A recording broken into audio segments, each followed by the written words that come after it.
So we're gonna kick off this tech field day and start talking about the routed optical networking architecture.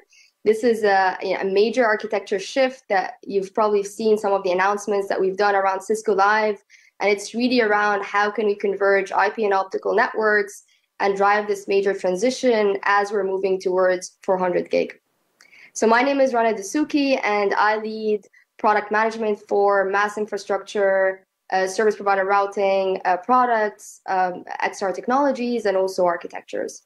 So today we're going to cover two main topics. We're going to start talking about what is really this routed optical networking architecture, what are the building blocks, and how can we actually take our customers to that major transition, and what's the journey that our customers can really embark on to realize all the benefits.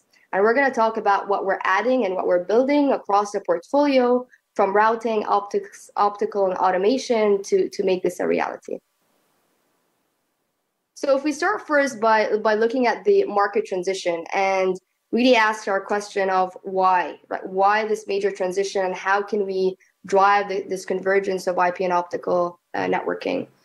What we can actually look at is actually two things, right? So one is it's really the economic benefit of doing that, and there has been a shift in economics that enables this transition. And second is really the technology evolution and the new innovation that we were able to add, whether it's in mass scale routing silicon or into the transformation of having optical systems like typical transponder shells, being able to move to a much more compact form factor, having a pluggable optic that's the same form factor as QSFP-DD that can plug into the routers. And for cases where you actually have subsea type applications, you can actually move to a form factor that's just 1 or 2 RU, that's very compact and can really save on a lot of the power, space, and the cost as well of the typical transponder chassis shelves that you see here. So if we take a look at the economics, right, and what has really changed, if we take a look at how we would build a 10 gig bill of material, we're going to see that the majority of the cost, maybe around 90% or so, is actually going to be in the price of the router port, and the rest would be the price of the optic. But if we move towards 400 gig, it's actually the total opposite. And the price of the optic is actually more expensive than the price of the router port. And with this major architecture and economic shift, we should look at the architecture quite differently and see how can we build networks in a much more simplified way, drive convergence, and allow our customers to really get those TCO savings with this shift in economics. And if you take a look at what's really happened on the routing silicon side, there has been massive improvements, huge scale that we're able to achieve right now. And we launched back in December 2019 the industry's first 10.8 terabit router MPU.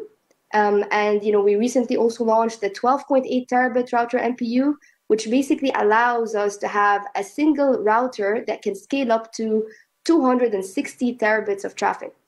And for the first time, we actually have that the router bandwidth and capacity surpasses the actual traffic demand, and does that in a very cost optimized manner if we take a look at the dollar per bit.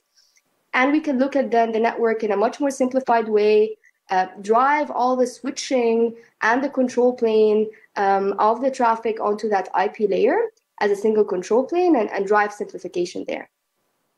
And if you take a look at also the optical systems, as we spoke about, now like with this pluggable optic, which is the evolution of that transponder shelf that you see here, you can actually plug this into any router in QSFP-DD form factor and get a lot of space, power, and also CapEx savings as well. Now, if we take a look at also how this is going to evolve in even subsequent years, obviously as we go higher in speeds, the distances that we can go without coherent technologies becomes less, right? So basically, what we could do in 10 gig era with gray optics, we would need actually, coherent technology in 400 gig if we go above 10 kilometers. And if you take a look here, this is an analyst report from Signal AI, and we can see that the coherent ports are expected to continue to exponentially increase year over year. So now, I have a quick question, real quick. Please, go ahead. So I think that you've talked about coherent optics, but it might be worthwhile to explain a little bit more about what that actually means. That's a little bit of a specialty knowledge base there.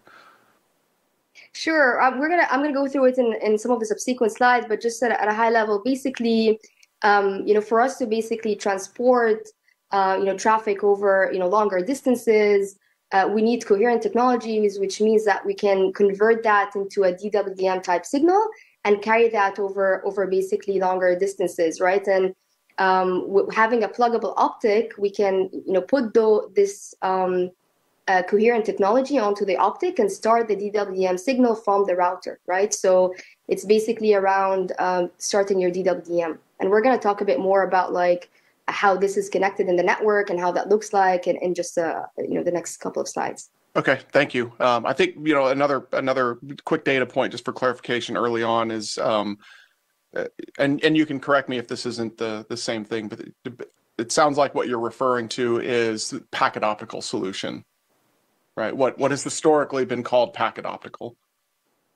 It's really around like how do you take basically if we take a look at today how we do connectivity, right? We take traffic from the IP layer, we take that down into the optical layer where we can basically go from go into the optical domain and go to longer distances. And we're basically now doing that coherent technology into the router itself, right? So other systems that were there in the past can maybe have more of a system that can do packet optical, but in like a full chassis based, which is a totally different technology. But here it's more about having the DWDM signal like starting from the router itself. Okay. So the other thing I wanted to bring up, and again, stop me if this is something you're going to go over later, but historically you have in a point of presence, you've got an optical shelf, transponder shelf. That's your DWDM layer. That's your layer one. Yeah. And separate from that is your layer 2, layer 3, your frame and packet layer. What you're talking about is converging those all down into one platform. Exactly. Okay. And I'm going to show you this on the next couple of slides and exactly how you do that step by step. Sorry, I jumped ahead a little bit. Thanks. No worries. Thanks, Nick. So if we take a look at IP and optical networks today and how they actually look like, if I overlay them on top of each other, we're going to see that obviously the majority of the services that operators provide today, they're actually done over an IP network, right? So if we take a look at business VPN services or residential services or broadband or mobile services or IoT type services, all of those are actually delivered over the IP network. And then we have, a smaller subset of services that can be delivered directly through the optical layer, in cases where customers are asking for private line circuits that are traditionally kind of delivered over like an OTN switching layer or wavelength type services. And if we take a look at how the network is actually designed on the IP layer, we basically have, an end-to-end network, from the access to the aggregation, to the edge, to the core, into your peering and your data center, interconnects. And then beneath that, if we do the mapping, we're going to see that, on the access layer, when you have your routers, you've got your gray optics plugged into those routers. And if you want to go for longer distances than those gray optics allow, you would need a low-cost amplifier to allow you to do that, right? And depending on the case, you might have like a passive MUX and DMUX. As we get into the aggregation and the core part of the network, we get into a ROADM switching layer. Think of that as the switching that is done in the optical domain, right? And that kind of it comes to be like a hub and spoke architecture with like a full mesh type of design, as you can see here. And basically, depending on the distance, if this is more than 1,000 kilometers, that would be like a long haul network. If it's less than 1,000 kilometers, that would be called like a metro or regional network. And then basically between your data centers, you obviously have, a large amount of traffic. And usually we use for those like point-to-point type, designs where we can go, multiple terabits of capacity and go more even than 2,500 kilometers. So basically, what are the challenges here with managing such a network? So you have a totally isolated IP layer from a totally isolated optical layer. And within our customers, you've got separate planning teams, separate operations teams that are trying to optimize for each one of those layers independently. And as a result, you get really inefficient capacity planning. For example, on the IP layer, you are basically aiming for 50% utilization, you're dimensioning for that. And then on the optical layer, you're doing the same thing. And you have a lot of inefficiencies. Also, if you're trying to troubleshoot issues and do the operations of the network, again, completely siloed. You've got separate tools on each one of those layers that does design, planning, and network management. And when you're optimizing for the service, you're not just looking at that service end to end. Regardless of what it's going through, you're actually trying to optimize across the different layers. So if, back to your question, Nick, right? And if we take a look at how this is actually connected today in the actual, environment. So you would have a router, obviously we've got different requirements in different parts of the network, in the aggregation versus edge, core, and peering, which will depend on the routing feature set that's required, the capacity, the scale. But then for us to basically connect over those longer distances and go cross country, we basically have then to connect to a transponder to start the DWDM signal. And that is done via two gray optics. So one on the router side and one on the transponder side. Then the transponder starts that DWDM signal. And then basically now you're in the optical domain. And then you've got a full mesh of like a ROADM cloud where you basically do the switching, but in the optical domain, right? And obviously you've got your IP layer where you deliver the majority of your services as packet services. And then you also might have an OTN switching layer. And what that does is it allows you to deliver services that are typically private line services. Like some customers might be still requesting TDM circuits or like any OTN type interfaces, and that can be delivered over that OTN switching layer. Now, what if we can actually simplify this and spend on a single network and operate a single network instead of having those silos?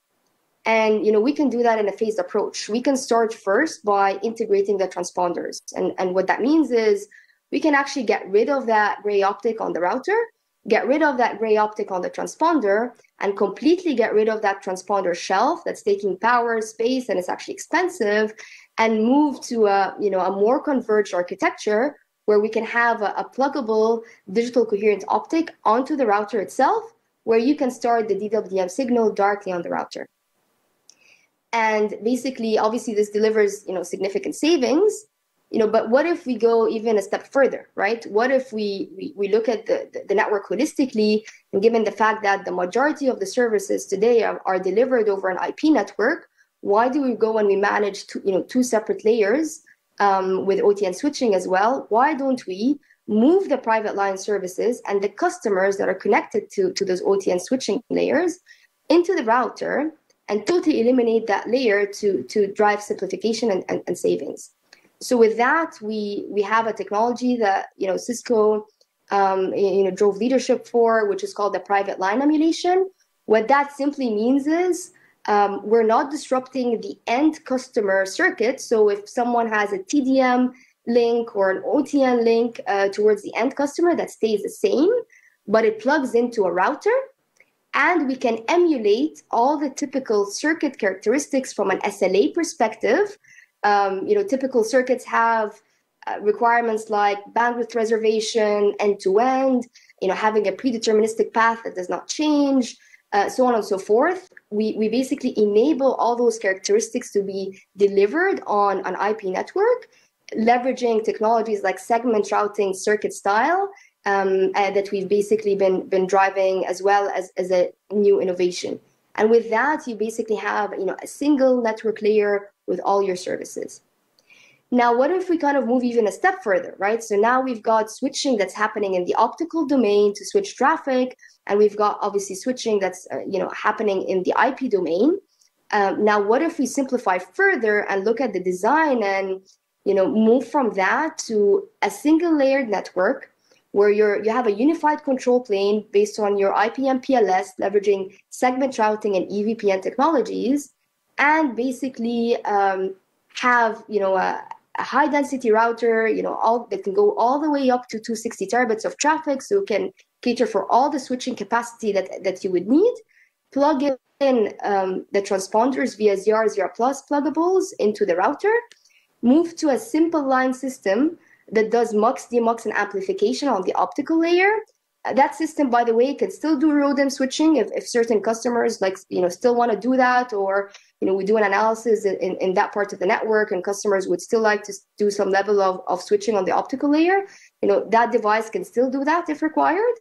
And we move to a unified automation stack where we're not looking at the network in a silo, but we basically have tools and SDN controllers and that can actually look at the network holistically. So I got a quick question. Sorry, I keep interrupting, but there's lots of things I have questions about. Go ahead. So, and are you going to talk about how you manage these compared to how they're managed today in a further slide? Yeah, we're going to talk about that, and also in the 30 minutes that come after, we're going to actually go into the details of all the controllers, what they do, and even show you a live demo as well. Okay. And I've got a question as well. So a couple of things that I heard you talk about with respect to segment routing, as well as simplifying and converging the architecture. Are you guys building and testing on SRv6 or SRv6 Plus, or is this SRMPLS, or what versions of segment routing have you tested with this architecture? Yeah, so basically, as you know, we support both segment routing and SRv6. I mean, obviously, to start with now, segment routing with the SR circuit style, and the focus is on the SRMPLS. And we've been kind of working on those capabilities on, the routers, but also the automation stack that would allow us to do the centralized path computation element with SRMPLS. Gotcha. Okay. And then my second question is around the seeing some carriers start to move towards leaf spine architectures with EVPN in like metro areas by using the optical transport to abstract the complexity of the physical architecture that you need for leaf spine in a carrier network. Is this one of those types of technologies you're using? I think Deutsche Telekom is seen as doing this. There's a few other carriers that are doing things like this. Are you seeing that kind of metro leaf spine architecture deployment by pushing that complexity down into the physical layer with an architecture like this? Yeah, I mean, I think the paradigm of moving towards leaf switch is definitely something that we also embrace, and it's part of our solution testing of this architecture to move to fabric type designs. But that can be done on the IP layer as well, right? You have a leaf spine architecture. Think of it as more like from a IP to optical connectivity. Think of it like a hop by hop or a point to point, right? And you can establish that same thing, on the IP layer as well with a fabric of leaf spine. Right. I think my question was more on the physical layer though than the routed layer, because you need that specific physical connectivity to build that leaf spine architecture. That was more of my question, which in a metro area is kind of be harder because you may not always have the exact paths that you need. And I'm assuming this allows you to glue those physical paths together to replicate that leaf spine architecture more easily, or at least I would assume so. Yeah, so obviously, I mean, if you would go and design the network, as a greenfield, we can, control that connectivity from the get-go. Again, if we're talking about the interim where there is an existing connectivity and customers want to have some kind of intermediate state, we also support this in this architecture, right? So there's nothing that prevents us, whether it's the optical systems or the automation stack, that supports, both scenarios. Gotcha. Okay, thank you. So that got me thinking about something else. Go ahead. And again, if you want to go into this more later, just tell me that one after I ask a question. But so one of the things that is a popular service that carriers will provide in some cases is transport of alien wavelengths. So basically taking an optical wave that you are not, that's using different framing from a different vendor or whatever else outside of your optical domain control, and transporting that basically as an amplification path. You don't get statistics and things like that. What is your, do you have a answer for that as a service? Yeah, definitely. So alien wavelength is definitely part of that architecture. So, and we can even run this ZR Plus as an alien wavelength over any third-party optical system. And we've actually also, did announcements with, other operators that we've been partnering on with this, like Telia Carrier, for example, that it's a publicly available reference for exactly that. So 100%. Excellent. Thank you. All right, I'll stop asking questions for a minute now. No worries, go ahead. So now just to kind of recap on the automation side. So as I said, the focus is having unified capacity planning, unified path optimization, and end-to-end orchestration and assurance with a single EMS that can manage that converged SDN transport network. Okay, so now let's talk a bit more about like the major technology shift here that's also enabling this architecture with the ZR Plus pluggables in QSFP-DD form factor. And those can operate, like the ZR would operate in 400 gig. If you go to ZR Plus, you could operate in 400 gig or even lower speeds like 300 and 200 gig. And basically, the major evolution here is, in previous iterations of this, when we tried to do integration of DWDM into the routers, we basically had the component, which is called the DSP, which actually starts the DWDM signal as, let's say, a DSP that's on the router line card itself. And as a result of that, we had to compromise on the number of router ports and reduce the density there. Then we moved to like a CFP2 DCO technology, which was a major shift as well, where we had the DSP onto the pluggable. But as you can see here, it's a bigger form factor. So again, we had to reduce the density and the number of ports on the line cards. Now with QSFP-DD 00 Plus, you have the DSP onto the pluggable, and it's the same form factor of QSFP-DD, whether you're running gray optics or you're running, coherent pluggables of 00 Plus, which actually really enables this major transition without having any specialized line cards or having to do a density trade-off by reducing the number of router ports. And, this is also becoming, this is a standard-based approach. So, OIF is standardizing the ZR, and the Open ZR Plus is, MSAs where the ZR Plus specs are being defined. So that allows as well for interoperability. And, Cisco has been, super invested in this, and we've been investing a lot in silicon and optics, over the past years. And, we believe that this is the next major transition that's going to happen in networking. And if you take a look at the announcements we've been making, so we announced the acquisition of Acacia, which allows us to really get innovative, high-speed coherent optics with 00 Plus as one of the leaders in the space. Along with, previous, acquisitions as well, like Luxtera for silicon photonics and, Lightwire and core optics. But also on the silicon side, for the routing silicon, we've been investing as well, and we acquired Liba, which really got us to those mass scale routing infrastructure that we were able to announce the industry's first, 10.8 terabits MPU. And, within a year, we announced the 12.8 terabits and so on. Now, if we take a look at that architecture, like in a single slide, we summarize, what's everything that, we would be bringing to the market and what are all the components. So on the routing side, we really do have that support of, 00 Plus pluggables across the whole portfolio, from the access into the aggregation, into the edge with ASR9K, and into the core with the Cisco 8000. And we've basically enabled all the latest and the greatest from a segment routing perspective with SR circuit style, moving as well to innovation on EVPN for superior convergence, along with all the capabilities that we have within timing, security, and so on. We're also obviously adding the support of those pluggable optics to have them supported on optical systems. So we've got the NCS2K today that can cater for that. And we'll also be introducing the NCS 1010, which will actually be the same OS as the routers with iOS XR, and will have all the inbuilt programmability with NetConf both for telemetry and config, and will plug in very nicely into this architecture. On the automation side, we've been really focused on getting a unified automation stack, having a single controller, the Crosswork network controller, which would really allow us to basically have a controller on IP and optical. It has a single UI to make it easy to operate, and has unified APIs, standard APIs, northbound, and has all the capabilities from multi-layer visualization, having the full topology and inventory view, end-to-end orchestration, path optimization, and service assurance. And we're complementing the stack as well with element management capabilities on EPNM, a unified planning tool that could look at the network holistically as one. And we've been integrating with different hierarchical controllers that allow us to basically also look at the network and integrate with brownfield environments on the optical side, the likes of Sedona NetFusion, that Phil is going to next talk about and show demos as well of capabilities across this whole automation stack. So in the slide where you showed, because I've actually got a client, I do design and consulting for service provider architectures, and there's one that we've got NCSs on. It's like a 4x100 gig ring in a metro area.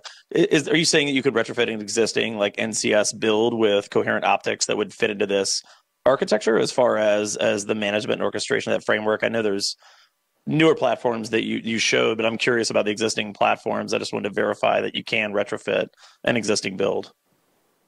Yeah, so the ZR0 Plus is in QSFP-DD form factor. So if you've been using, for example, NCS 5700, Jericho 2 line cards where we had launched that, quite some time back with 400 gig QSFP-DD, then yes, those same line cards can be used for ZR0 Plus. Even on ASR 9K, we've launched a while back the Lightspeed Plus. Again, it's QSFP-DD form factor. On Cisco 8000, again, what we launched back in December 2019.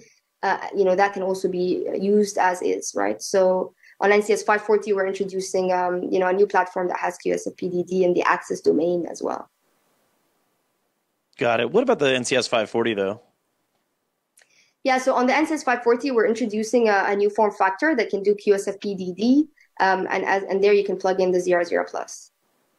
Great. So, if we kind of ask ourselves, like, why now, right? And what's really different this time? I think we've all heard about IP over DWDM before, and there were different terms that were used before, right? So to kind of quickly recap, right? So one major shift that's happening here that we spoke about is you no longer need special router line cards. You don't need to kind of do that density trade-off of reducing the number of ports on the line card, and you actually have that DSP or the coherent DWDM technology starting on the optic itself, and that optic has the same form factor, which drives significant savings.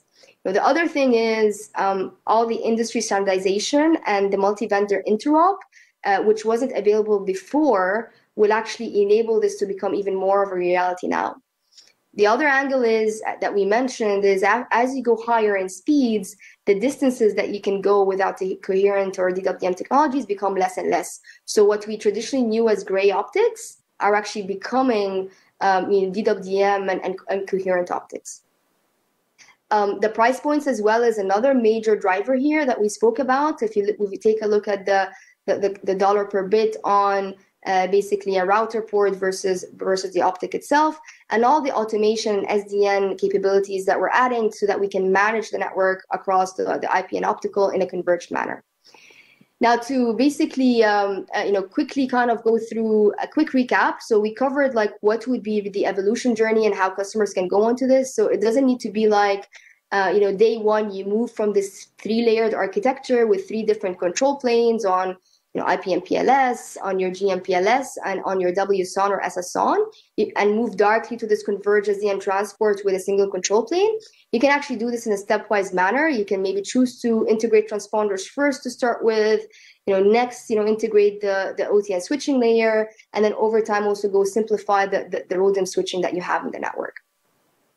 Now, this is basically an example from a customer environment. We've been doing a lot of design analysis and TCO calculations with a lot of our customers globally. And this is an example that shows you the savings that you can get when you move from the present mode of operations into the routed optical networking architecture. And here, in this case, the savings were around 40%. And we get that by eliminating the gray optics that are expensive that we spoke about, by integrating the transponders and getting rid of the dedicated transponders, eliminating the OTN switching layer and integrating those services onto the IP side, and really operating a single network, achieving all the OpEx savings. You can see here on the right the breakdown of savings from power, space, and CapEx and OpEx. Now, to finally kind of conclude here and recap on the journey that customers can embark on, the major transition here and to start with, in this year is really to look at integrating the transponders into the routers via ZR0 Plus pluggables, and basically enable that to run over any existing optical network. So that can run as alien wavelength over existing optical. And then we would also have the automation stack that basically allows us to get there with a unified IP and optical controller, with a crosswalk network controller, and having unified element management on EPNM, and a unified planning tool that allows you to look at the network holistically as a single layer, along with integrations with hierarchical controllers, leveraging the open APIs and the framework that we have there. Next, after doing that, customers can move to simplify and converge all their services onto a single network layer. And they can do this by the new technology of private line emulation. So you basically move your OTN type services and plug them into the router and transport that over an IP network, leveraging the constructs of segment routing, circuit style, and the automation capabilities that allow us to actually do bandwidth reservation, have centralized path computation where you can actually control the path and having it in a predeterministic manner that does not change, just like you do today in typical OTN circuit networks, and get all the visibility from an SLA perspective to maintain the service assurance requirements. And then lastly, the final stage can be customers that can then go and simplify their optical layer even further, move the control plane and move the switching to the IP layer as a unified converged SDN transport network. And again, they can do this in a stepwise manner because any products like the NCS 1010 or the NCS 2K, they actually support full ROADM functionality. So this can be done, as a design approach based on the phases that the customer would like to go into.